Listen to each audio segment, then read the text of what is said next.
Namaskar students of class 11 informatics practices. In this video I am going to discuss NCERT solutions for chapter 7. Chapter 7 is database concepts. So already I have completed the Python part with list, tuples and dictionary with NCERT solutions as well as some other questions what I have given from my side. So in this video we are going to cover 1 to 6, question number 1 to 6 and another question from 7 to 11 we will cover in another part. So let's begin this video. Before beginning this video, I would like to recommend you, if you are coming to my channel first time, subscribe the channel, press the bell notification icon, and if you are watching this video on Facebook, then like our page and share this link with your friends. So let's begin. So first question is given that give the terms for each of the following. So you have to write the names. So I have linked these answers over here. When you click on this option show answers, it will show you the answer like this. So just you have to click that, you will get the answer. So first question is collection of logically related records. So that is known as database. Wherever collection of related records available in particular format, that is known as database. Second question is that DBMS creates a file that contains description about the data stored in the database. So here creates a file that contains description. So wherever we are writing description, so it is considered as a metadata. So metadata basically focuses on title, description and some of the tags. It is very common format for all of the structures or all of the formats. So here in MySQL or in any database software, we are writing some description and some basic rules. That is a part of metadata. So here the answer will be metadata. So I will show you, you just click on this link and you will get the answer, metadata. And question 3, attribute that can uniquely identify the tuples in a relation. It is very simple. Whenever any row, any tuple is identified unique row, so that means primary key. It is always a primary key. So primary key identifies your records uniquely. So that answer will be there for this question. Next question is that specify a special value that is stored when actual data value is unknown for an attribute. So whenever your value is unknown, you don't know about the value. So for that time, which value can be taken? So here you have two type of things. One, you can set null value. So there will be nothing. And second is default value. But I have set here default value as an answer. Because whenever we are going to assign some specific value, then we cannot use null. So there we can specify some default value. So here you can write null value also. That is the answer. I have written default value over here. Next question is an attribute which can uniquely identify tuples of the table but is not defined as a primary key of the table. So that is the key which is not a primary key of table but it is identifies your records uniquely. So basically if we talk about the constraint, then the constraint will be unique key. And if we talk about the key in terms of theory, because there is no role of this key in practical, but in practical way we are assigning the unique key. So there will be unique constraint, but when we talk about the key, then it will be candidate key, because candidate keys are those keys which are not primary key of your table, but those are having unique records. Those all will be considered as a candidate key. So here the answer will be candidate key. Now next question, software that is used to create, manipulate and maintain a relational database. It is very simple, relational database management system. That is software name, and SQL is one of the part of that. So that you can write over here. Now let me talk about question 2. Why foreign keys are allowed to have null values? Explain with an example. So why in foreign keys we are assigning a null value? So sometimes basically where we are applying foreign keys generally apply to the table which is having some reference record. So in main parent table you cannot assign any null value. But when we are having this type of table, in this table we are assigning some values.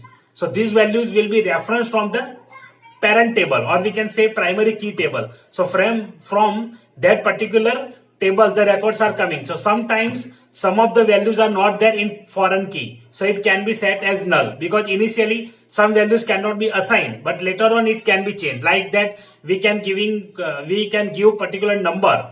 हम जब कोई number assign कर रहे हैं किसी एक value के लिए, तो कभी कभी जैसे हम कैटेगरी की बात करें तो कैटेगरी गोल्डन, प्लेटिनम, सिल्वर ऐसी कैटेगरी अगर है, हमने टेबल बनाया वहां से रेफरेंस कर रहे हैं, तो कभी कभी ये कैटेगरी हम डायरेक्ट नहीं असाइन करते, कुछ क्राइटेरिया के बाद होता है.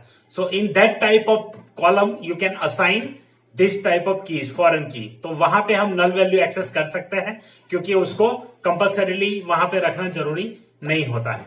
चलिए नेक्स्ट क्वेश्चन यहाँ पे है डिफरेंशिएट बिटवीन. तो यहाँ पे 3 डिफरेंशिएशन जो है उसके बारे में चर्चा करेंगे. तो सबसे पहला है स्टेट एंड डेटाबेस स्कीमा.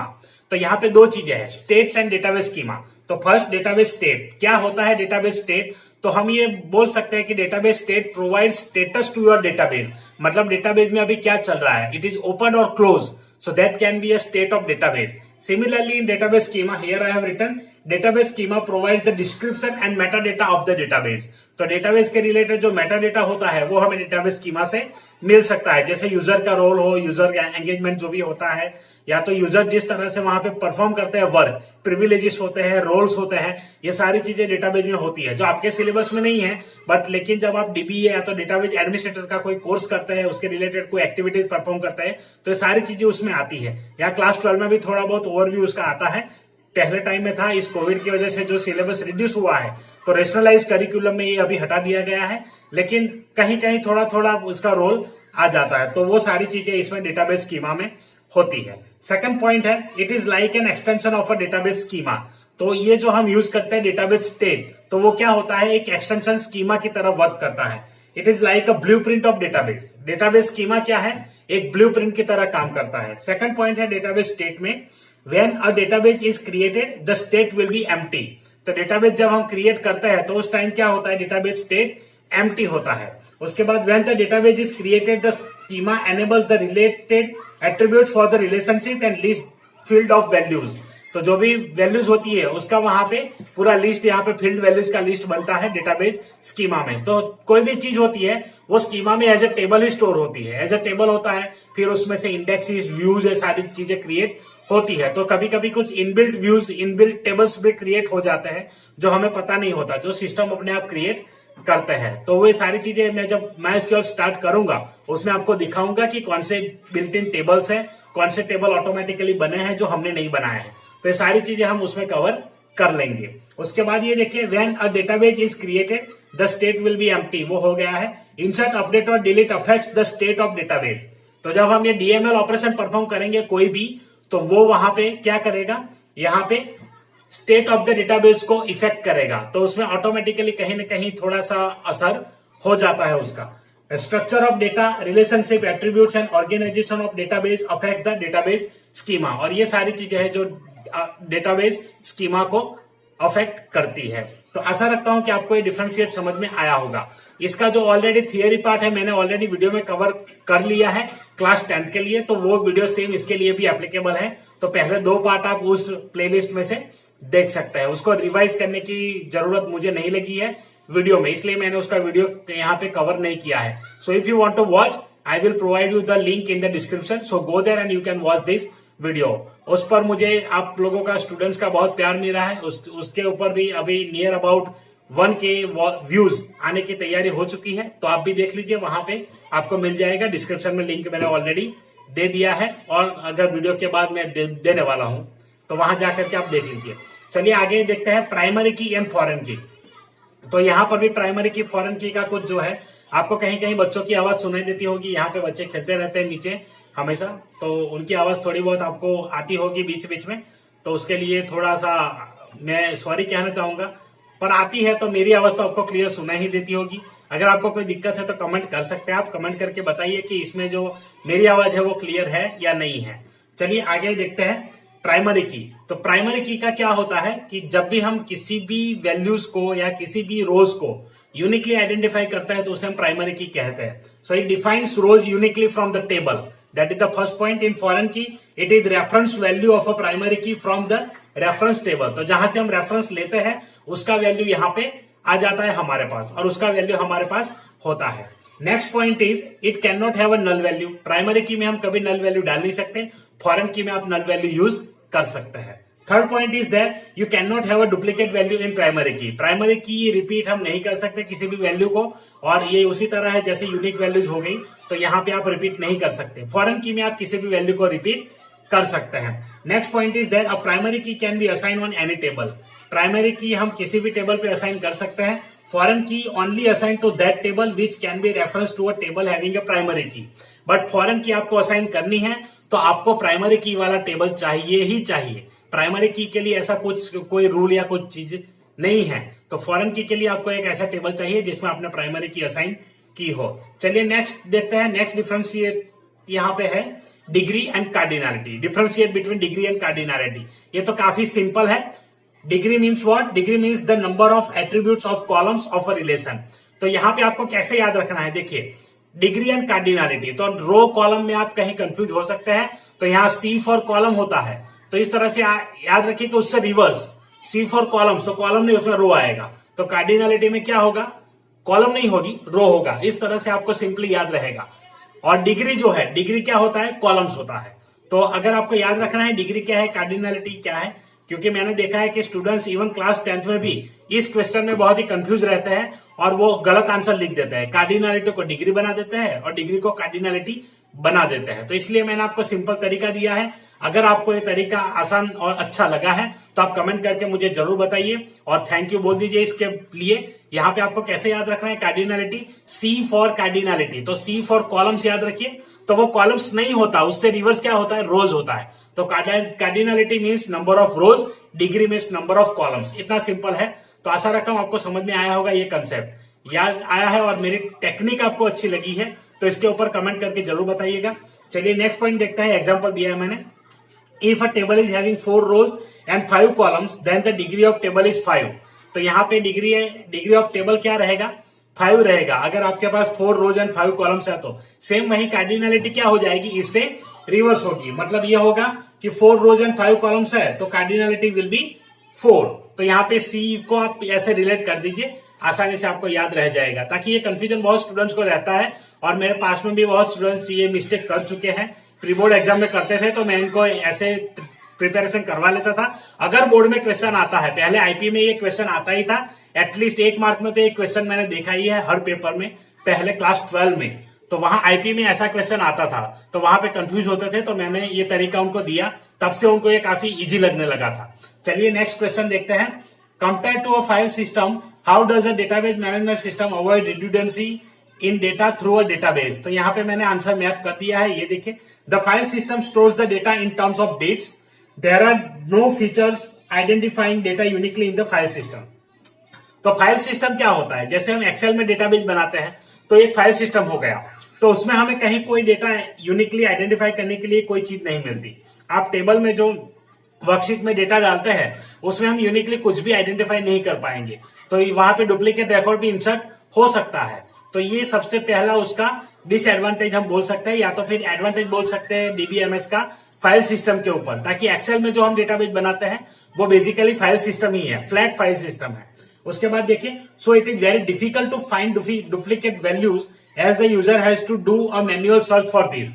तो उसमें अगर आपको रिकॉर्ड ढूंढना है तो आपको मैन्युअली सर्च करना पड़ता है। एक्सेल में कंट्रोल F करते हैं, या तो फिर कोई भी रिकॉर्ड को सर्च करना है तो हम ऐसे मैन्युअली ढूंढते हैं, ऐसे नजर मार के कि कहाँ गया, तो ये करते हैं उसमें। तो इसके बदले यहाँ पे क्या होगा कि आपको डायरेक्टली एक यूनिक की दी गई है, आप क्वेरी लिखिए, आपको रिजल्ट मिल जाएगा। तो इतना सिंपल है। तो इसी तरीके से इसका बेनिफिट यहाँ पे रहता है। Next point is, whereas database provides a feature called the primary key that allows entering only unique records into the table, hence the redundancy in data is avoided। तो ये चीज वहां पे होती है। Next, what are the limitations of file system that can be overcome by relational DBMS? तो ये indirectly advantages of database है, वो समझिए आप, और उसके पॉइंट है मैंने यहाँ पे एक्सप्लेन किए हैं। तो यहाँ पे लिमिटेशन जो फाइल सिस्टम के है वो सारे एडवांटेज यहाँ पे डीबीएमएस में है।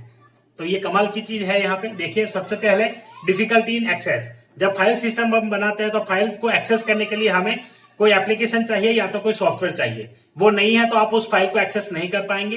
तो इसलिए हमें हर सॉफ्टवेयर के लिए अलग से उसको इंस्टॉल करना पड़ता है और हर फाइल को एक्सेस करने के लिए भी अलग चीज होती है। दूसरा है data रिड्यूडेंसी।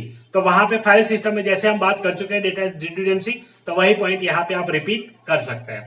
Third point is data inconsistency. Data inconsistency का मतलब क्या होता है कि जब हम मल्टीपल यूजर्स एक साथ काम करता है, यहां पे लिखा है मैंने, it is a process when users are working on a shared platform, when a similar file is loaded into a different computer system and perform any DML operation, that is insert, update, delete, then data inconsistency will occur. Means in one file it gets changed but not in all shared files simultaneously. मान लो कि आप किसी एक file के ऊपर काम कर रहे हैं 3 लोग, अब 3 लोग में से एक पर्टिकुलर पर्सन ने कोई फाइल में चेंज किया है, तो वो क्या हर फाइल में चेंज हो जाएगा? तो इस शेयर्ड प्लेटफॉर्म पे ये फाइल सिस्टम में पॉसिबल नहीं है, तो ये भी एक इसका डिसएडवांटेज है। उसके बाद देखिए data isolation. The file system does not support any relationship और mapping, hence it is very difficult to retrieve isolated data from different files. तो अलग अलग फाइल आपके पास है तो उसको आइसोलेट करना बहुत ही मुश्किल हो जाता है, क्योंकि वहां पे कोई बाइफरकेशन का फीचर नहीं होता है। डेटा डिपेंडेंसी, तो यहाँ पे डेटा डिपेंडेंस इस प्रकार से है, if any modification is done in the format और structure of the file all the related applications must be change. तो यह है डेटा डिपेंडेंसी। जितने भी डिपेंडेंट डेटा होगा आपका फाइल में, उन सभी को आपको चेंज करना पड़ेगा। एक में अगर चेंज आया तो सभी में चेंज करना पड़ेगा। लिंकिंग एक अलग चीज है एक्सेल में, आप कहेंगे कि लिंकिंग से ऐसा हो सकता है, लेकिन लिंकिंग जो है वो अलग चीज है, तो वो भी फ्लैट फाइल सिस्टम का ही पार्ट है, पर उसमें कभी कभी हम अपडेट करेंगे तो अपडेट नहीं होता है, पुरानी वैल्यू ही वो रिट्राइव कर देता है हमें। उसके बाद का जो है वो है कंट्रोल डेटा शेयरिंग। तो फाइल सिस्टम में डेटा शेयरिंग कंट्रोल करने के लिए कोई ऑप्शन नहीं होता है। तो इस वीडियो का लास्ट क्वेश्चन देखते हैं। अ school has a rule that each student must participate in a sports activity, so each one should give only one preference for sports activity. Suppose there are 5 students in a class, each having unique roll number. The class representative has prepared a list of sports preferences as shown below.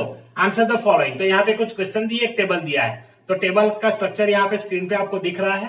अब देखिए कि जो question है वो क्या है। ए, roll number 24 may not inserted in a sports, can a null value be assigned to that student's preference field? Yes. तो answer है इसका yes. As a preference is not unique, so the null value can be assigned to it. अगर preference आपका primary की नहीं है तो आप इसे असाइन कर सकते हैं, कोई दिक्कत नहीं है, उसको नल वैल्यू भी हम दे सकते हैं। अगर प्राइमरी की है तो वहां पे कंपलसरी बन जाता है। Second question, roll number 17 has given 2 preferences sports. Which property of relational DBMC is violated here? Can we use any constant or key in the relational DBMS to check against the violation, if any? तो यहाँ पे है according to primary की constraint the roll number can not be repeated. तो यहाँ simply हम primary की use कर सकते हैं और उसको अवॉइड कर सकते हैं। आपके टीचर ने या तो आपके पास भी ऐसा कोई कहीं कुछ आपने पढ़ा इसके बारे में, तो आप वो भी आंसर मुझे कमेंट करके बता सकते हैं। अगर कोई डिफरेंट आंसर होते तो इसमें कोई स्टैंडर्ड आंसर नहीं हो सकता, ये मैंने मेरे नॉलेज के हिसाब से बनाया है। तो आप भी अपने हिसाब से यहाँ आंसर लिख सकते हैं, जो आपके टीचर ने एक्सप्लेन किया है वो भी यहाँ पे सही हो सकता है। उसके बाद वाला जो है, kabaddi was not chosen by any student, is it possible to have this tuple in the sports preferences relation? तो कबड्डी किसी ने लिया नहीं है तो क्या ये जरूरी है इस टेबल में? तो ऐसा जरूरी नहीं है। जब आपके पास यूनिक वैल्यू है तभी उसको डालना जरूरी होता है, अदरवाइज आप उसको ब्लैंक भी छोड़ सकते हैं या उसको डिलीट भी कर सकते हैं। अब जो 7th क्वेश्चन है वो हम अगले वीडियो में कवर करेंगे, क्वेश्चन नंबर 7 से। तो आशा रखता हूं आपको वीडियो अच्छा लगा होगा। वीडियो अच्छा लगा है तो हर बार की तरह लाइक कर दीजिए, अपने दोस्तों के साथ शेयर करिए, और आपके कोई डाउट्स है, कोई क्वेरीज है तो मुझे कमेंट करके जरूर बताएं। और आपके जो भी मेरे वीडियोस के रिलेटेड जो भी प्रतिभाव है वो आप दीजिए, उसका रिप्लाई मुझे करिए, आपको मेरे वीडियो कैसे लगता है। तो चलिए मिलते हैं अगले वीडियो में, तब तक के लिए अपना ख्याल रखें, अपनी पढ़ाई का ख्याल रखें और धन्यवाद। हो गया अपना, बाय बाय।